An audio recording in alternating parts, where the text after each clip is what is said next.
anak-anak, assalamualaikum. Selamat bertemu lagi dalam pembelajaran IPS hari ini. Semoga kita semua selalu sehat dan tetap semangat ya. Anak-anak, hari ini kita akan membahas materi perdagangan antar daerah atau antar pulau dan perdagangan antar negara. Tujuan pembelajaran kita hari ini adalah pertama, membedakan pengertian perdagangan antar pulau dan perdagangan antar negara. Yang kedua, menjelaskan tujuan perdagangan antar pulau dan perdagangan antar negara. Yang ketiga, mengidentifikasi faktor pendorong dan manfaat perdagangan antar pulau. Dan yang keempat, menjelaskan perbedaan perdagangan antar pulau dengan perdagangan antar negara. Pada pertemuan sebelumnya, kita telah membahas bahwa Indonesia merupakan salah satu negara yang kaya akan sumber daya alam. Setiap daerah di Indonesia memiliki sumber daya alam yang beraneka ragam. Perbedaan potensi daerah dapat mengakibatkan terjadinya permintaan dan penawaran yang menimbulkan aktivitas perdagangan. Apakah kalian telah memahami pengertian perdagangan? Untuk memahami materi perdagangan antar pulau serta perdagangan antar negara, mari kita lanjutkan pembahasan materi berikut ini. Perdagangan atau perniagaan merupakan kegiatan tukar-menukar barang atau jasa berdasarkan kesepakatan bersama tanpa ada unsur pemaksaan. Perdagangan antar daerah atau antar pulau merupakan perdagangan yang dilakukan oleh penduduk atau lembaga suatu daerah atau pulau dengan penduduk atau lembaga suatu daerah pulau lain dalam satu batas wilayah negara atas dasar kesepakatan bersama. Perdagangan antar pulau dilakukan oleh beberapa pelaku ekonomi dengan beberapa tujuan. Pertama, memperoleh keuntungan. Yang kedua, memperluas jangkauan pasar. Faktor pendorong perdagangan antar pulau atau antar daerah. Pertama, perbedaan faktor produksi yang dimiliki, terutama faktor produksi alam. Yang kedua, perbedaan tingkat harga antar daerah. Hal ini mendorong terciptanya perdagangan antar daerah. Nah, anak-anak, bagaimana manfaat perdagangan antar pulau atau antar daerah? Manfaat perdagangan antar pulau atau antar daerah. Pertama, menyediakan alternatif alat pemuas kebutuhan bagi konsumen. Yang kedua, meningkatkan produktivitas. Yang ketiga, memperluas kesempatan kerja bagi masyarakat. Selanjutnya, perdagangan antar negara. Pada zaman sekarang, batas dan jarak bukan lagi menjadi penghalang bagi seseorang atau badan untuk melakukan perdagangan.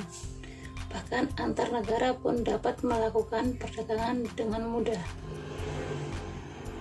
Perdagangan antar negara atau internasional adalah aktivitas yang dilakukan oleh masyarakat suatu negara dengan masyarakat negara lain atas dasar kesepakatan bersama.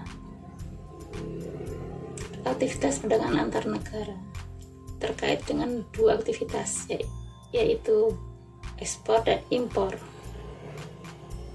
Ekspor merupakan kegiatan menjual barang atau produk luar negeri. Orang atau badan yang melakukan kegiatan ekspor disebut eksportir. Tujuan utama kegiatan ekspor adalah memperoleh keuntungan. Barang yang diekspor akan dibayar oleh pihak pembeli dengan alat pembayaran berupa mata uang asing atau mata uang luar negeri seperti dolar.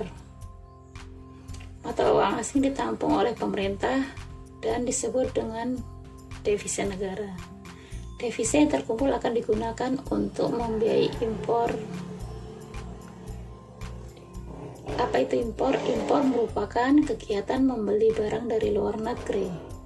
Orang atau badan yang melakukan kegiatan impor disebut importir. Barang yang diimpor oleh Indonesia terdiri dari dua macam. Yang pertama migas, yang kedua non-migas. Manfaat perdagangan antar negara.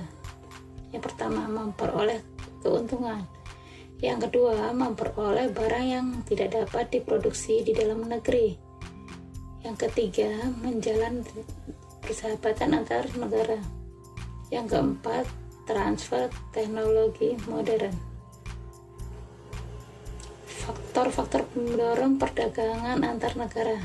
Yang pertama, untuk memenuhi kebutuhan barang dan jasa dalam negeri. Yang kedua, keinginan memperoleh keuntungan. Yang ketiga, adanya perbedaan kemampuan penguasaan ilmu pengetahuan dan teknologi dalam mengolah sumber daya ekonomi. Yang keempat, adanya kelebihan produk dalam negeri sehingga perlu pasar baru untuk menjual produk tersebut. Yang kelima, adanya perbedaan keadaan seperti sumber daya alam, iklim, tenaga kerja, budaya, dan jumlah penduduk yang menyebabkan adanya perbedaan hasil produksi dan adanya keterbatasan produksi. Keenam, keinginan membuka kerjasama, hubungan politik, dan dukungan dari negara lain. Yang ketujuh, terjadinya era globalisasi sehingga tidak salah satu negara pun di dunia dapat hidup sendiri. Nah, anak-anak, bagaimana perbedaan perdagangan antar pulau dengan perbedaan antar negara? Ada 3 perbedaan dengan antar negara dan antar pulau. Yang pertama, peluang perdagangan yang lebih luas. Pada perdagangan antar negara, suatu negara dapat menjual dan membeli barang atau jasa dari negara lain. Sementara dalam perdagangan antar pulau, kita hanya dapat melakukan perdagangan antar daerah atau pulau dalam lingkup satu negara. Yang kedua, adanya kedaulatan bangsa. Pada perdagangan antar negara, bangsa-bangsa dapat menunjukkan kedaulatannya dengan mengatur aliran barang, jasa, tenaga kerja, dan keuangan. Sementara di perdagangan domestik, aliran perdagangan berjalan secara bebas tanpa regulasi yang berarti dari negara. Dan yang ketiga, penggunaan kurs tukar. Dalam melakukan perdagangan antar negara, negara menggunakan kurs tukar yang berbeda-beda. Sementara perdagangan antar daerah hanya menggunakan satu kurs tukar saja. Sampai di sini dulu pembahasan materi kita hari ini. Kita akan bertemu pada materi selanjutnya. Assalamualaikum warahmatullahi wabarakatuh.